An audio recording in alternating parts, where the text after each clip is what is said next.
Donna Karan, from New York powerhouse to a brand without a home. Donna Karan was one of the most influential American fashion brands of the 20th century, rooted in real women's lives and modern New York energy. From her iconic 7 Easy Pieces concept to global success of DKNY, the brand defined an era.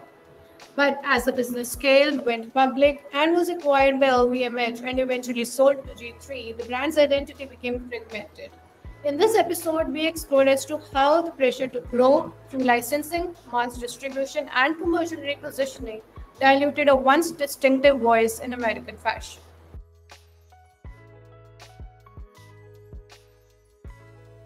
Hello everyone, welcome back to our channel and welcome back to this particular video. This particular video is a continuation of the series that we started wherein we are talking about brands which lost their brand identity in pursuit of growth. So it's all about when growth goes too far and it leads to loss of brand identity for the brands. Today we're going to be discussing Donna Karan. Donna Karan built a brand that was synonymous with New York, modern, powerful and confident. But today, Donna Karan and DKNY exist more as labels than legacies. What happened to the brand that once defined urban sophistication? In this episode, we explore as to how scaling fast, shifting ownership, and unclear creative direction transformed Donna Karan from a global fashion force to a cautionary tale in brand identity erosion. Let's start with the origins of the brand, a brand that was built from a point of view. Donna Karan launched her namesake label in 1985 with one of the clearest visions in modern fashion, dressing real women with lives, ambition, and style. Her idea of 7 easy pieces, interchangeable essentials, for the working women redefined American fashion.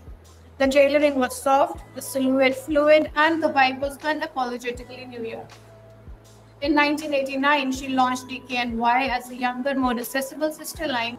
Both the brands flourished, and at its peak, Donna Karan wasn't just designing clothes, she was designing an identity.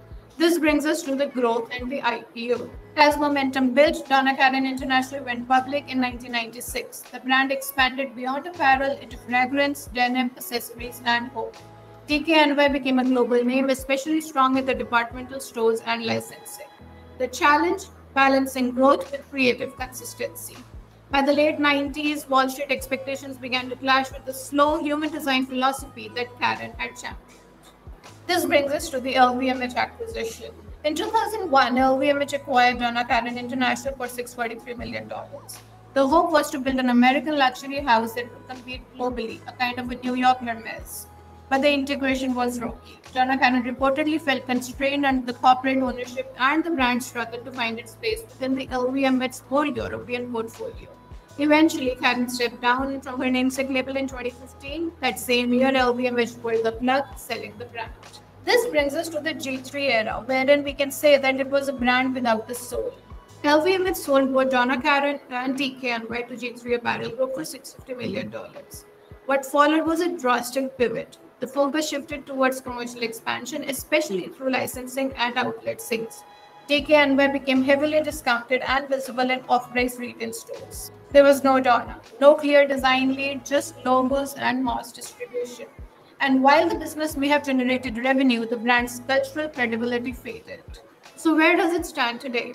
Today, Donna Karan exists as a name, not as a person or a philosophy. DKNY is still active, but it competes in the crowded mid-market space wherein brand equity is weak and fashion cycles are short. The original vision, empowering women through elegant functional design, is no longer a part of the narrative. A brand that once stood for smart, modern womanhood has been reduced to outlet staple. In conclusion, what can we say are the takeaways from Donna Karan episode? First and foremost, that founder vision matters, especially in identity-led categories like fashion. Secondly, you can't scale brand equity through distribution alone. Thirdly, when growth eclipses meaning, relevance fades. Donna Karan didn't fail because it stopped being good. It failed because it stopped being clear. And in fashion, clarity, a point of view, and a differentiated positioning is everything. That's all that we have for you in this particular episode of the series. Do stay tuned in for more. Thank you.